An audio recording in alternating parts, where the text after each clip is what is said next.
ಬಂಗಾಳದಲ್ಲಿ 13,25,000 ನಕಲಿ ಮತದಾರರ ಪಟ್ಟಿ ಎಲೆಕ್ಷನ್ ಕಮಿಷನ್ಗೆ ಸಲ್ಲಿಕೆ. ವೋಟ್ ಚೋರಿ ಅಂತಿದ್ದ ರಾಹುಲ್ ಗಾಂಧಿಗೆ ಬಿಹಾರದ ಜನರು ಸರಿಯಾಗಿ ಉತ್ತರ ಕೊಟ್ಟಿದ್ದಾರೆ. ಜನರಿಗೆ ಇವರ ಆಕ್ರಂದನದ ಮೇಲೆ ನಂಬಿಕೆ ಇಲ್ಲ. ಜನರಿಗೆ ಬೇಕಾಗಿರೋದು ಫ್ಯಾಕ್ಟ್. ಎಸ್ಐಆರ್ ಬೂತ್ ಲೆವೆಲ್ನಲ್ಲೂ ಹೇಗೆ ಕಾರ್ಯನಿರ್ವಹಿಸುತ್ತೆ ಗೊತ್ತಾ? ವೋಟ್ ಚೋರಿ ಅಂತ ಹೇಳೋದ್ರ ಬದಲು ತಮ್ಮ ಕಾರ್ಯಕರ್ತರಿಗೆ ಹೇಳಿ ಎಸ್ಐಆರ್ ಪ್ರಕ್ರಿಯೆಯನ್ನ ನಡೆಸಬಹುದಲ್ವಾ ರಾಹುಲ್ ಗಾಂಧಿ ಅವರಿಗೆ?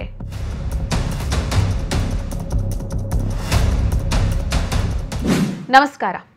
ಬಿಹಾರದಲ್ಲಿ ಬಂದಂತಹ ಸುನಾಮಿಯಲ್ಲಿ ರಾಹುಲ್ ಗಾಂಧಿ ಅವರ ವೋಟ್ ಚೋರಿಯ ಆಕ್ರಂದನ ಕೊಚ್ಕೊಂಡು ಹೋಗಿದೆ. ಯಾವ ಲೆವೆಲ್ಗೆ ಅಂತ ಹೇಳಿದ್ರೆ, ಇನ್ನೊಂದು ಸಲ ರಾಹುಲ್ ಗಾಂಧಿ ಅವರು ಆ ಯಾತ್ರೆ ಈ ಯಾತ್ರೆ ಹೈಡ್ರೋಜನ್ ಬಾಂಬ್ ಆಟಮ್ ಬಾಂಬ್ ಅಂತ ಏನೇನೋ ಹೇಳೋದಕ್ಕೂ ಮೊದಲು ಒಂದ್ ಸ್ವಲ್ಪ ಯೋಚನೆ ಮಾಡಬೇಕಾಗತ್ತೆ. ಆ ರೀತಿಯ ಉತ್ತರವನ್ನ ಬಿಹಾರದ ಜನತೆ ನೀಡಿದೆ. ಸೊ ಇಲ್ಲಿ ಜನರಿಗೆ ಆಕ್ರಂದನ ಬೇಡ, ಜನರಿಗೆ ಬೇಕಾಗಿರುವುದು ಫ್ಯಾಕ್ಟ್ಸ್. ಸೊ ಫ್ಯಾಕ್ಟ್ಸ್ ಅನ್ನ ಎದುರಿಗಿಟ್ಕೊಂಡು ಎಲೆಕ್ಷನ್ ಕಮಿಷನ್ಗೆ ನೇರವಾಗಿ ದೂರನ್ನ ನೀಡುವಂತಹ ಕೆಲಸವನ್ನ ಬಿಜೆಪಿಯ ಸದಸ್ಯ ಸುವೇಂದು ಅಧಿಕಾರಿ ಮಾಡಿದ್ದಾರೆ. ಸೊ ಇವರು ಬಂಗಾಳದಲ್ಲಿ ಸ್ಪೆಷಲ್ ಇಂಟೆನ್ಸಿವ್ ರಿವಿಷನ್ ಅನ್ನ ಮಾಡಿಸಿ 13,25,000 ನಕಲಿ ಮತದಾರರ ಪಟ್ಟಿ ಇದೆ ಅನ್ನುವಂತಹ ಒಂದು ವಿಚಾರವನ್ನ, ಆ ನಕಲಿ ಮತದಾರರ ಪಟ್ಟಿಯನ್ನ ಎಲೆಕ್ಷನ್ ಕಮಿಷನ್ಗೆ ಸಲ್ಲಿಸಿದ್ದಾರೆ. ಆಲ್ರೆಡಿ ಈ ವಿರೋಧ ಪಕ್ಷದವರು ಎಸ್ಐಆರ್ ಅನ್ನ ಖಂಡಿಸ್ತಾನೆ ಬಂದಿದ್ದಾರೆ, ವಿರೋಧಿಸ್ತಾನೆ ಬಂದಿದ್ದಾರೆ. ಈಗ ಬಂಗಾಳದಲ್ಲಿ ನಡೆದಂತಹ ಈ ಬೆಳವಣಿಗೆಯನ್ನ ನೋಡಿ ನಿಜಕ್ಕೂ ಬಂಗಾಳದಲ್ಲಿ ಎಸ್ಐಆರ್ ಸರಿಯಾಗಿ ಕಾರ್ಯನಿರ್ವಹಿಸಿದ್ಯಾ ಅನ್ನುವಂತಹ ಪ್ರಶ್ನೆಯನ್ನು ಕೇಳಬಹುದು. ಇದೆಲ್ಲ ಸುಳ್ಳು ಅಂತ ಹೇಳಬಹುದು. ಹಾಗಾಗಿ ಎಸ್ಐಆರ್ ಅನ್ನುವಂಥದ್ದು ಯಾವ ರೀತಿ ಕಾರ್ಯನಿರ್ವಹಿಸುತ್ತೆ, ಎಸ್ಐಆರ್ ಪ್ರಕ್ರಿಯೆಯಲ್ಲಿ ಬೂತ್ ಲೆವೆಲ್ ಆಫೀಸರ್ಗಳು ಯಾವ ರೀತಿ ಪಾತ್ರವನ್ನ ವಹಿಸ್ತಾರೆ ಅನ್ನೋದ್ರ ಬಗ್ಗೆ ಹೇಳ್ತೀನಿ.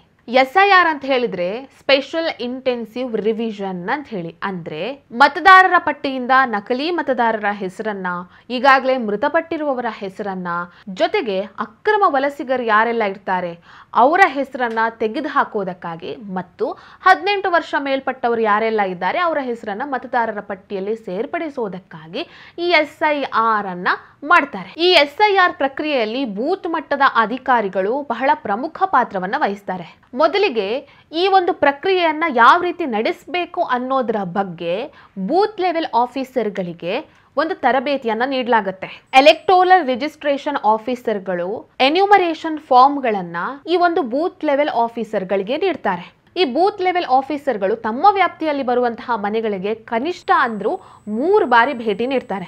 ಭೇಟಿ ನೀಡಿ ಮನೆಯವರಿಗೆ ಎನ್ಯೂಮರೇಷನ್ ಫಾರ್ಮ್ ಅನ್ನ ನೀಡ್ತಾರೆ. ಆ ಫಾರ್ಮ್ ಅನ್ನ ಮನೆಯವರು ಫಿಲ್ ಮಾಡಬೇಕಾಗತ್ತೆ. ಫಿಲ್ ಮಾಡಿದಂತಹ ಫಾರ್ಮ್ಗಳನ್ನ ಎಲೆಕ್ಟೋರಲ್ ರಿಜಿಸ್ಟ್ರೇಷನ್ ಆಫೀಸರ್ಗೆ ನೀಡ್ತಾರೆ. ಇಲ್ಲಿ ಬೂತ್ ಲೆವೆಲ್ ಆಫೀಸರ್ಗಳು ಒಂದು ಮನೆಯಲ್ಲಿ ಯಾರು ಮೃತಪಟ್ಟಿದ್ದಾರೆ, ಆ ಮನೆಯಲ್ಲಿರುವಂತಹ ವ್ಯಕ್ತಿಗಳಲ್ಲಿ ಯಾರಾದರೂ ಬೇರೆ ಕಂಟ್ರಿಗಳಿಗೆ ಅಥವಾ ಬೇರೆ ರಾಜ್ಯಗಳಿಗೆ ಹೋಗಿದ್ದಾರಾ, 18 ವರ್ಷ ಮೇಲ್ಪಟ್ಟವರು ಎಷ್ಟು ಜನ ಇದ್ದಾರೆ, ಎಲ್ಲ ಮಾಹಿತಿಗಳನ್ನ ಸಂಗ್ರಹಿಸ್ತಾರೆ. ಮತ್ತು ಯಾಕಾಗಿ ಅವರ ವೋಟರ್ ಐಡಿಯನ್ನ ರದ್ದುಗೊಳಿಸಬೇಕು ಅನ್ನೋದಕ್ಕಾಗಿ ಸ್ಪಷ್ಟ ಕಾರಣವನ್ನು ಕೂಡ ನೀಡ್ತಾರೆ. ಸೊ ಎಸ್ಐಆರ್ ಪ್ರಕ್ರಿಯೆಯನ್ನ ಯಾರ್ದೋ ಮನೆಗೆ ಹೋಗ್ಬಿಟ್ಟು ಯಾರೆಲ್ಲ ಇದ್ದೀರಾ, ಹೇಗಿದ್ದೀರಾ, ಎಷ್ಟು ಜನ ಇದ್ದೀರಾ ಅಂತ ಕೇಳುವಂಥದ್ದಲ್ಲ. ಬದಲಾಗಿ ಎಸ್ಐಆರ್ ಪ್ರಕ್ರಿಯೆಯನ್ನ ಬಹಳ ಡೀಪ್ ಆಗಿ ಮಾಡಬೇಕಾಗಿರುತ್ತೆ. ಅವರ ಮನೆಯ ವಿಳಾಸ, ಎಷ್ಟನೇ ಕ್ರಾಸ್ನಲ್ಲಿ ಅವರ ಮನೆ ಇದೆ, ಮನೆಯಲ್ಲಿ ಎಷ್ಟು ಜನ ಇದ್ದಾರೆ, ಅದರಲ್ಲಿ 18 ವರ್ಷ ಮೇಲ್ಪಟ್ಟವರು ಯಾರಿದ್ದಾರೆ, ಯಾರು ಮೃತಪಟ್ಟಿದ್ದಾರೆ, ಬೇರೆ ದೇಶಗಳಿಗೆ ಬೇರೆ ರಾಜ್ಯಗಳಿಗೆ ಹೋದಂಥವರು ಎಷ್ಟು ಜನ ಇದ್ದಾರೆ, ಮುಂತಾದ ಅನೇಕ ಪ್ರಶ್ನೆಗಳನ್ನ ಕೇಳಿ ಆದ್ಮೇಲೆ ಯಾಕೆ ಅವರ ವೋಟರ್ ಐಡಿಯನ್ನ ರದ್ದುಗೊಳಿಸಬೇಕು ಅನ್ನೋದಕ್ಕೆ ಸ್ಪಷ್ಟ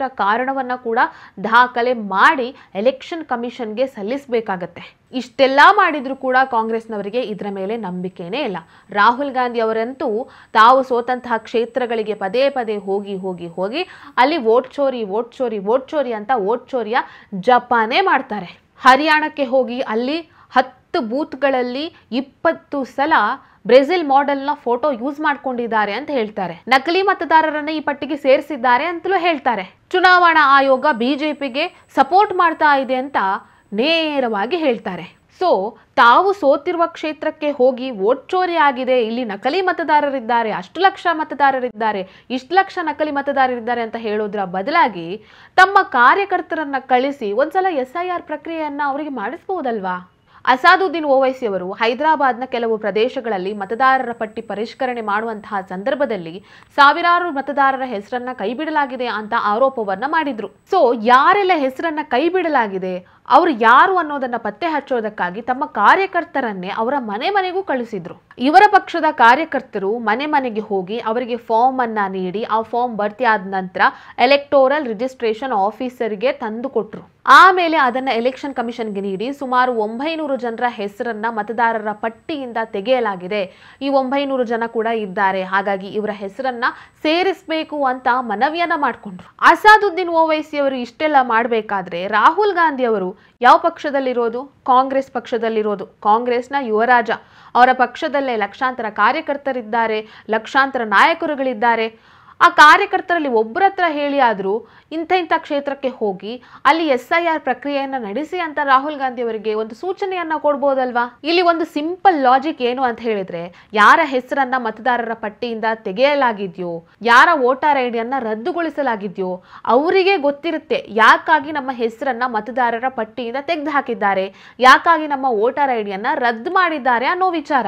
ತಮ್ಮ ಹೆಸರು ವೋಟರ್ ಲಿಸ್ಟ್ ನಲ್ಲಿ ಇಲ್ಲ ಅಂತ ಹೇಳಿದ್ರೆ ಅವರೇ ಸ್ವತಃ ಬಂದು ಕಂಪ್ಲೇಂಟ್ ಕೂಡ ಕೊಡ್ತಾರೆ ಬೇಕಿದ್ರೆ. ಈಗ ಉದಾಹರಣೆಗೆ ಒಂದು ಮನೆಯಲ್ಲಿ ಒಬ್ಬ ವ್ಯಕ್ತಿ ತೀರ್ಕೊಂಡಿದ್ದಾರೆ ಅಂತ ಹೇಳಿದ್ರೆ ಆ ವ್ಯಕ್ತಿಯ ಹೆಸರನ್ನ ಮತದಾರರ ಪಟ್ಟಿಯಿಂದ ತೆಗೆದು ಹಾಕ್ತಾರೆ.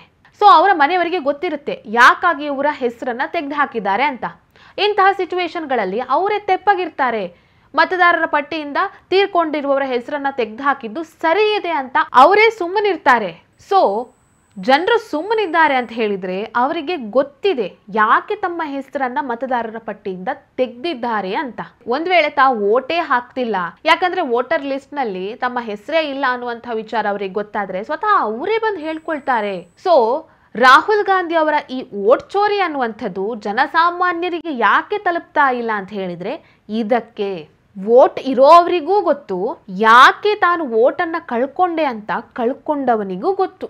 ಹಾಗಾಗಿ ರಾಹುಲ್ ಗಾಂಧಿ ಅವರು ಪದೇ ಹೋಗಿ ವೋಟ್ ಚೋರಿ ಅಂತ ಹೇಳಿದ್ರೆ ಜನರು ನಂಬೋದಕ್ಕೆ ತಯಾರಿದ್ದಾರಾ? ಹಾಗಾಗಿ ಇದು ಎಲೆಕ್ಷನ್ ಕಮಿಷನ್ ನ ಇಶ್ಯೂ ಅಲ್ಲ ಅನ್ನೋದನ್ನ ರಾಹುಲ್ ಗಾಂಧಿ ಅವರು ಅರ್ಥ ಮಾಡ್ಕೊಳ್ಬೇಕಾಗಿದೆ. ಇಲ್ಲಾಂದ್ರೆ 95 ಚುನಾವಣೆಯಲ್ಲೂ ಸೋತಂತಹ ರಾಹುಲ್ ಗಾಂಧಿ ಅವರನ್ನ 100ನೇ ಚುನಾವಣೆಯಲ್ಲೂ ಸೋಲಿಸೋದು ಜನರಿಗೆ ಗೊತ್ತಿದೆ. ಈ ವಿಡಿಯೋ ನಿಮಗೆ ಇಷ್ಟ ಆಗಿದ್ದಲ್ಲಿ ಲೈಕ್ ಮಾಡಿ, ಶೇರ್ ಮಾಡಿ, ಕಮೆಂಟ್ ಮಾಡಿ. ನೀವಿನ್ನೂ ನಮ್ಮ ಹೊಸದಿಗಂತ ಡಿಜಿಟಲ್ ಚಾನಲನ್ನು ಸಬ್ಸ್ಕ್ರೈಬ್ ಮಾಡಲಿಲ್ಲ ಅಂದರೆ ದಯವಿಟ್ಟು ಸಬ್ಸ್ಕ್ರೈಬ್ ಮಾಡಿ. ಹೆಚ್ಚಿನ ಮಾಹಿತಿಗಾಗಿ ಪಕ್ಕದಲ್ಲಿರುವಂತಹ ಬೆಲ್ ಐಕಾನ್ ಅನ್ನು ಪ್ರೆಸ್ ಮಾಡಿ.